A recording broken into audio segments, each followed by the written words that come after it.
ब्रह्मांड में भगवान और भगवान के भजन के सिवा कोई तुम्हारे कर्म का नाश नहीं कर सकता। इसे दिमाग में लिख लो, चाहे डायरी में लिख लो, चाहे हृदय में बैठा लो।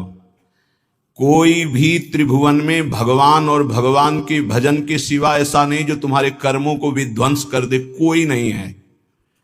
एक बार महर्षि ब्रह्म ऋषि विश्वामित्र जी ने त्रिशंकु जी के कर्म विधान को मिटाने की कोशिश की और कहा, तुम्हें जो वशिष्ठ जी नहीं प्रदान कर सके वो मैं प्रदान करूंगा। और अपने मंत्र बल से, तपोबल से उन्होंने स्वर्ग भेजा। अनाधिकारी का स्वर्ग में प्रवेश नहीं होता है। अगर वो पुण्य बल से अधिकार भी प्राप्त कर लिया है लेकिन ब्रह्म ऋषियों की अनुमति नहीं है तो भी नहीं होगा। वशिष्ठ जी ने नकार दिया था त्रिशंकु को, विश्वामित्र जी ने भेजा, वहां से धक्का लगा के वापस किया गया। वो खोपड़ी के बल उल्टे टंग गए।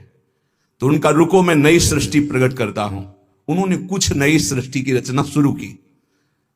जिस तप बल का संग्रह कर रहे थे, मेनका ने आके उस सारे तप बल को चौपट कर दिया।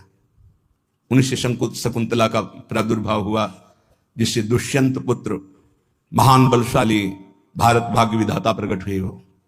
भरत जी उनका नाम, जो बाल्यावस्था में अश्व संचालन विद्या, राज्य विद्या सब ऋषियों से सीख चुके थे, संपूर्ण राज्य विद्याएं, और सिंहों के बालकों के साथ बलपूर्वक युद्ध करते थे। मेनका अप्सरा ने कुछ ही मिनट में उनके मन को अधीन करके सारी शक्ति क्षीण कर दी।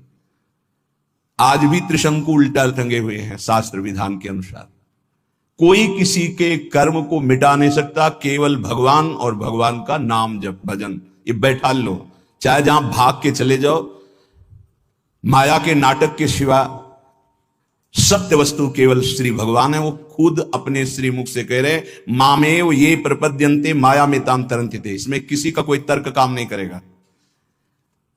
ऐसा सामर्थ्यशाली कोई नहीं हुआ जैसे भगवान वशिष्ठ हुए, कोई सामर्थ्यशाली नहीं हुआ।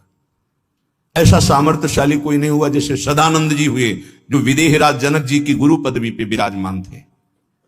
लेकिन भगवान ने लीला करके दिखाई। दशरथ जी का मरण, भगवान का वनवास जाना, सिया जी का हरण, क्या इन महापुरुषों की कुंडली विचारने में कोई कमी रह गई थी?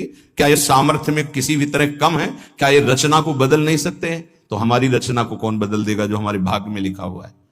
इस शरीर के बनते समय जो भाग्य में लिख गया, जिस अवस्था में जो कष्ट भोगना है वो पक्का है। अगर कोई कम कर सकता है और मिटा सकता है तो एकमात्र भगवान नाम और भगवान की शरण, ये आप बिल्कुल स्वीकार कर लीजिए। भटकने की कहीं जरूरत नहीं।